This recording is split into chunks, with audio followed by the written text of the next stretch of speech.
lives. Jeffrey Dahmer was captured in a West Side apartment building. How this case changed this city.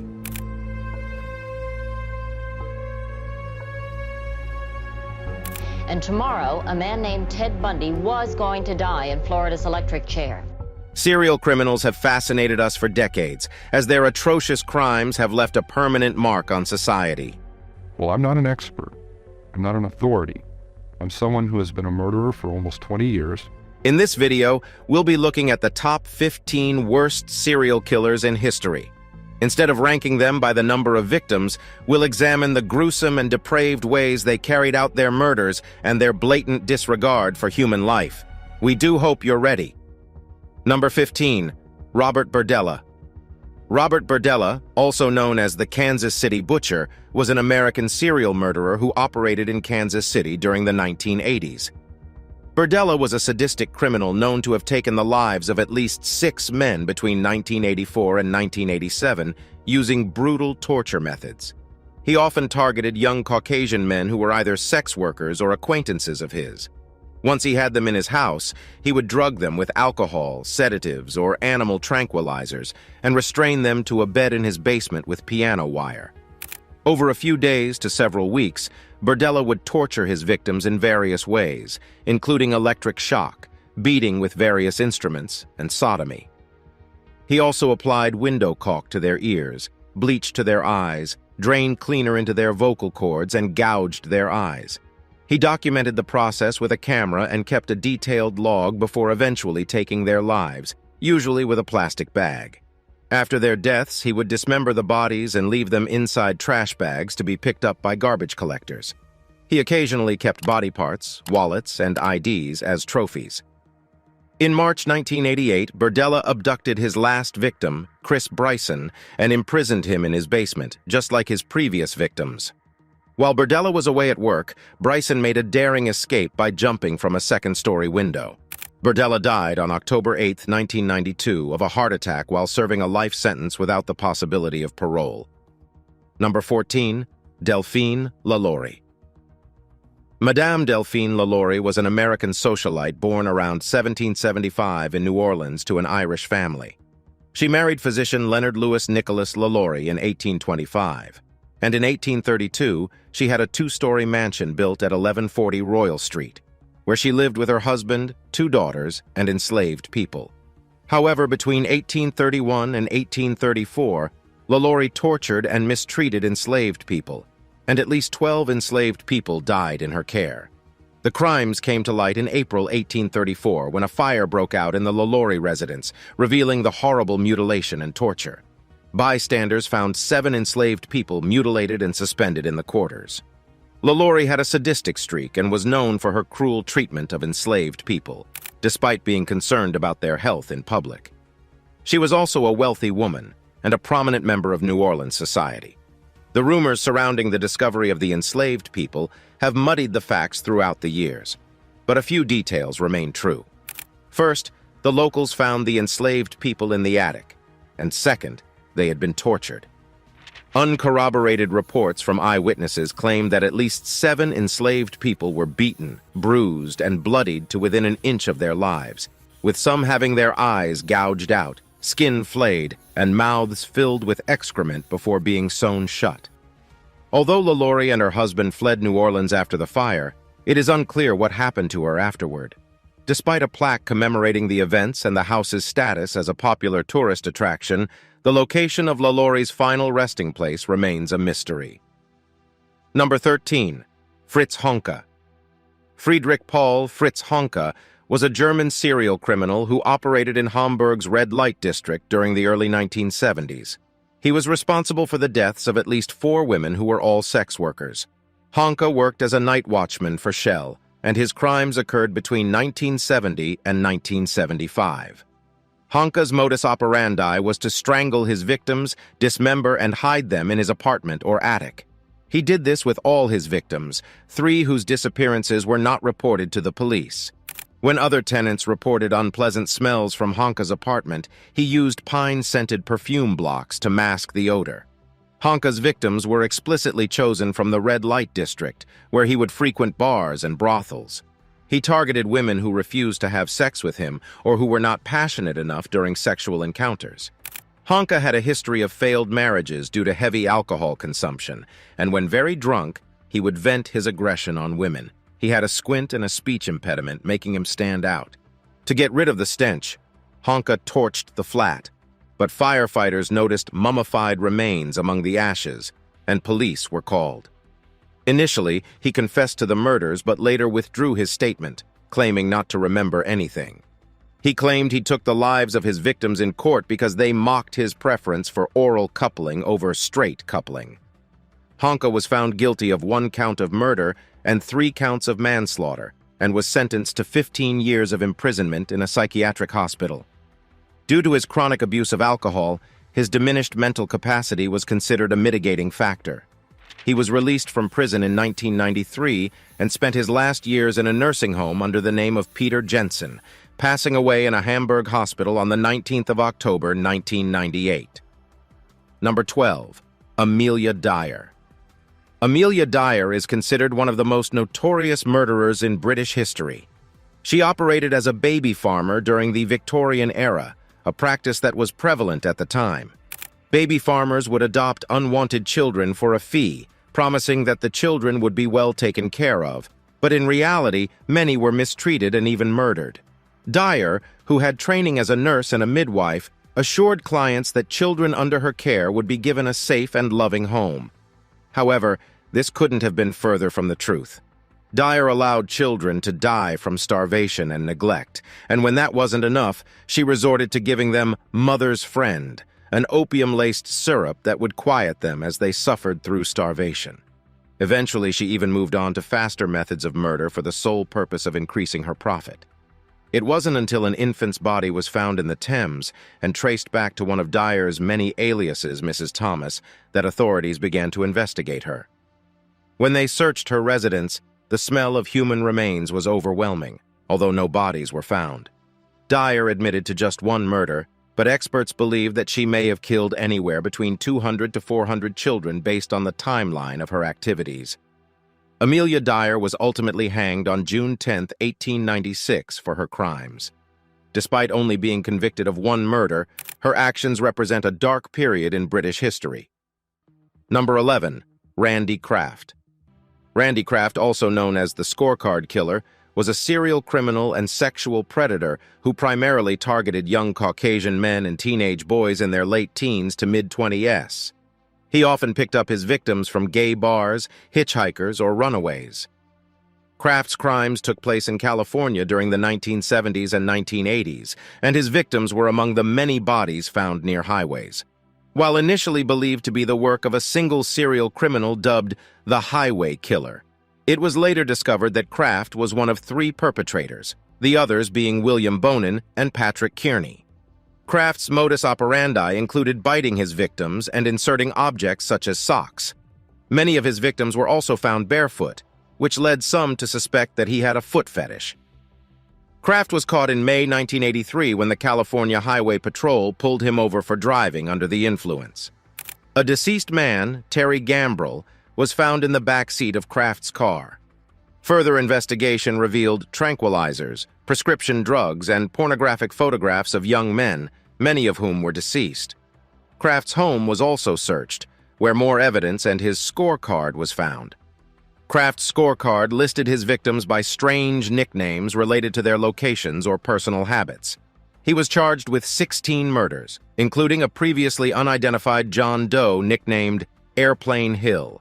Kraft was found guilty on all counts, as well as some related charges of sodomy and torture. He was initially sentenced to death, but the sentence was upheld in 2000, and he is currently serving his sentence on death row at San Quentin. Number 10. Edmund Kemper. Edmund Kemper was an American serial criminal who murdered 10 people, including his grandparents and mother. At 15, Kemper murdered both of his grandparents because he wanted to know what it felt like.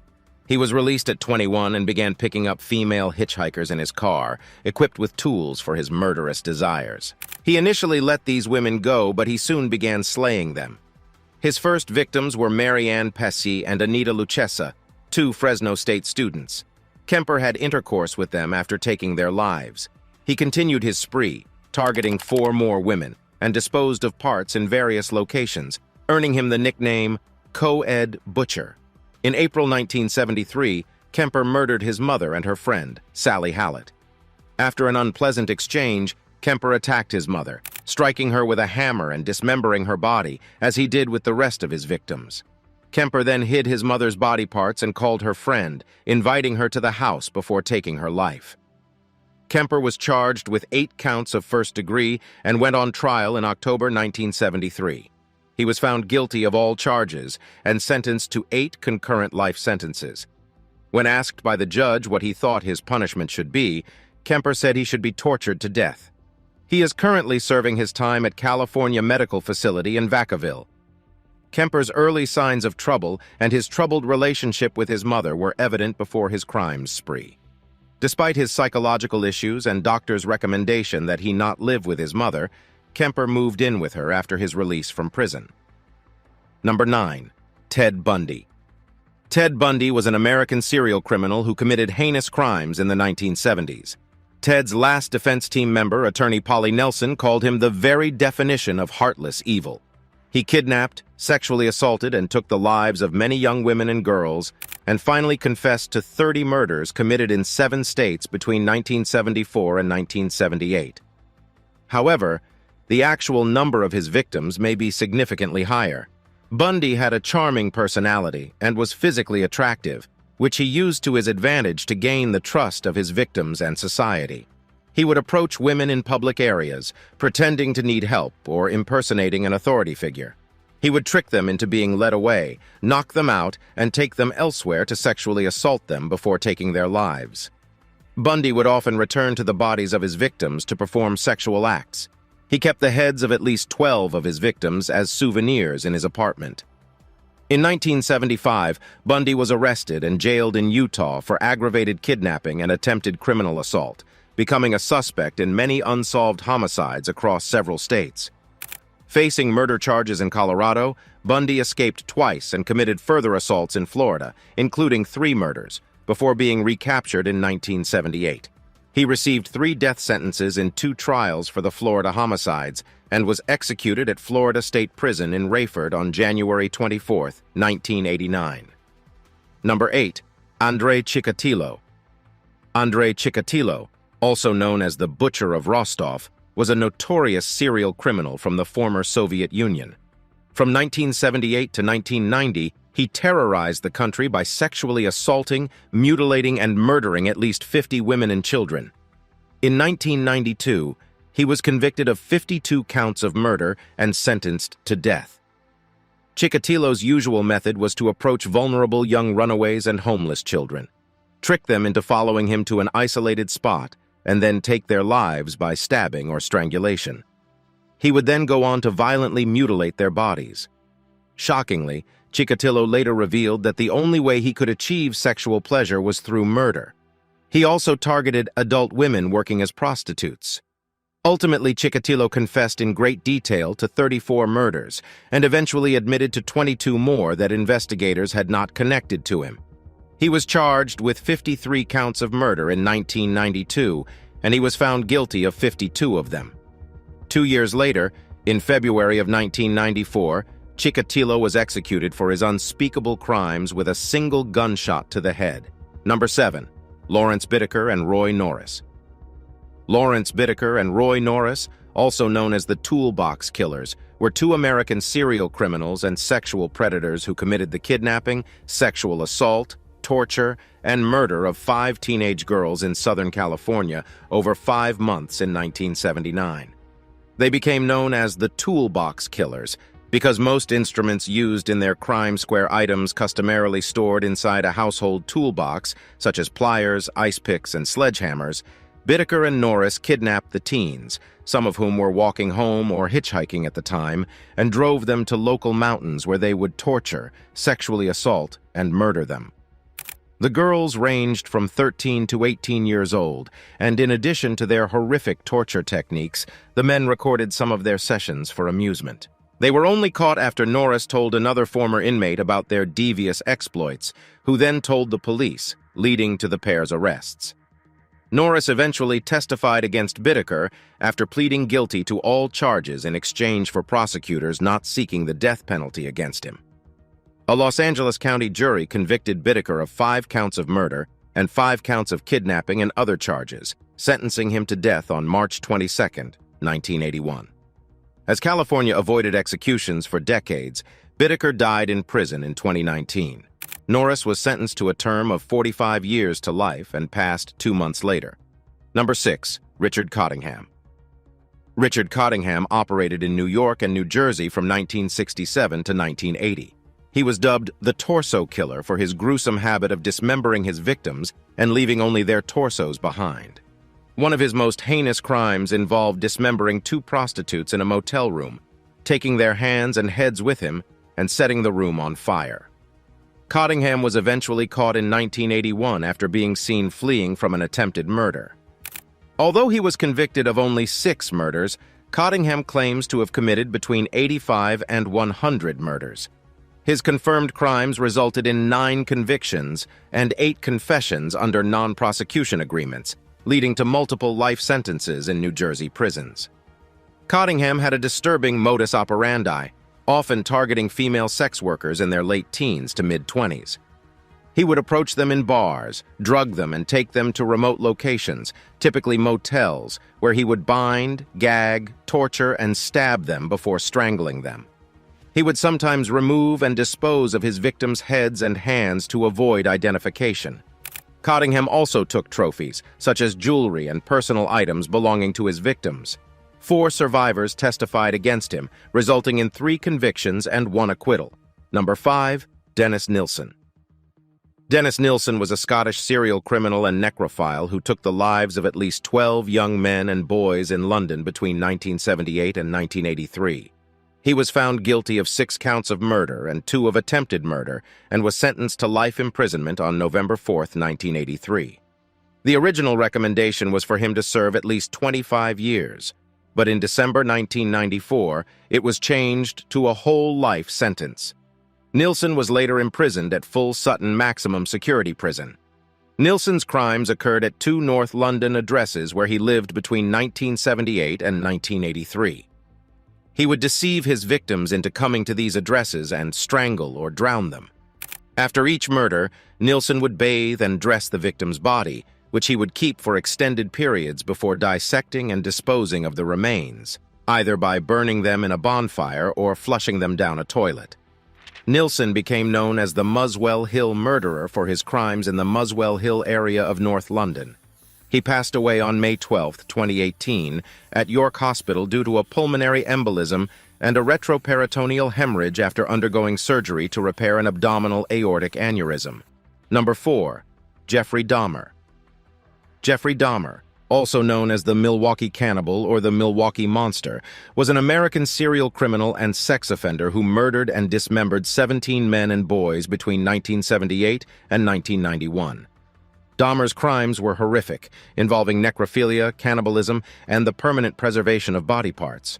Most of his victims were murdered by strangulation after being drugged with sedatives. In some cases, Dahmer also attempted to induce a submissive state in his victims by injecting hydrochloric acid or boiling water into their frontal lobes. From an early age, Dahmer had a strange fascination for deceased animals. When he was 4, he saw his father removing animal bones underneath their home. This seemed to intrigue Dahmer, and he became obsessed with animal bones, calling them his fiddlesticks. He sometimes searched for more bones around their home and even explored live animals to find their bones. Despite being diagnosed with multiple personality disorders, he was found to be legally sane and was sentenced to 15 terms of life imprisonment for his crimes in Wisconsin.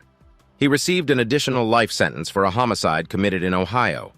In 1994, Dahmer was fatally beaten by another inmate while in prison. Number 3. David Parker Ray. David Ray, also known as the Toy Box Killer, was a notorious criminal who kidnapped, tortured, and sexually assaulted women for years.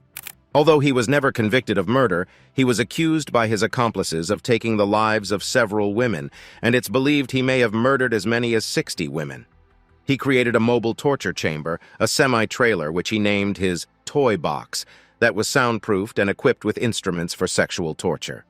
He kidnapped women of low socioeconomic status and held them captive for several weeks to months, subjecting them to horrific sexual abuse, often with a range of tools including whips, chains, pulleys, straps, clamps, leg spreader bars, surgical blades, and saws.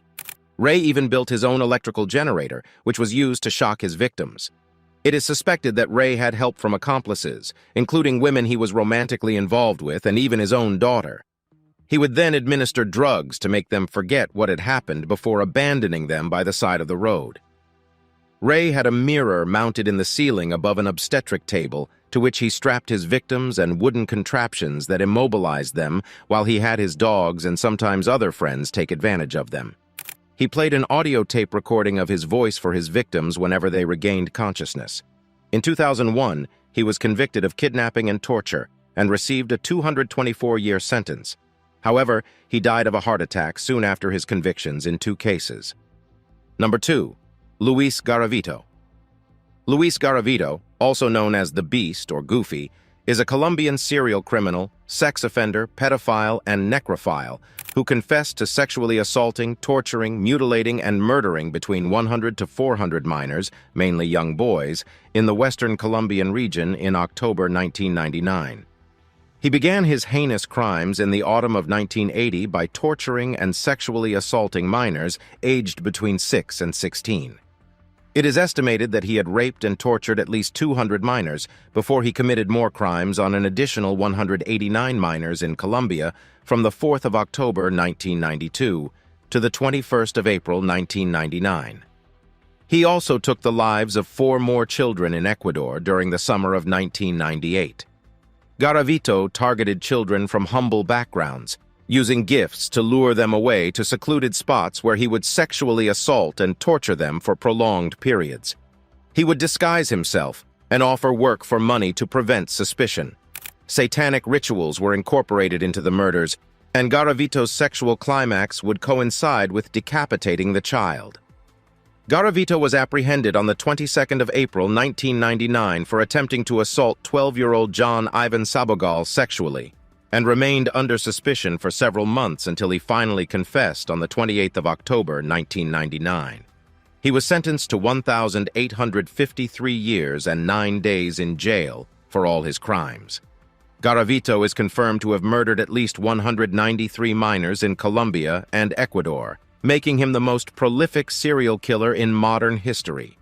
According to his confession in 2003, he may have murdered 23 minors and 5 adults, increasing his confirmed murder victim count to 221 if true. Number 1. Albert Fish. Albert Fish is a name that still sends shivers down the spines of those who know his story. Born in Washington, D.C. in 1870, Fish had a childhood plagued by tragedy and abuse. When he was 5, his father passed away, and his mother was forced to leave him in an orphanage. There, Fish experienced physical abuse that he realized he enjoyed. As he grew older, Fish's disturbing proclivities only worsened. He became a sex worker in New York City and began preying on young boys, sexually assaulting and torturing them for pleasure. But it was the kidnapping and murder of young Grace Budd that cemented Fish's place in history as one of America's most depraved serial criminals. In 1928, Fish responded to an advertisement for a job and arranged to meet 18-year-old Edward Budd at his family's home. But when he arrived, Fish became fixated on 10-year-old Grace Budd and decided to take her instead. Fish lured Grace away from her family by pretending to be a friend, promising to take her to a birthday party. But instead, he took her to an abandoned house, where he took her life. He later sent a letter to Grace's family describing the details of her murder in graphic detail.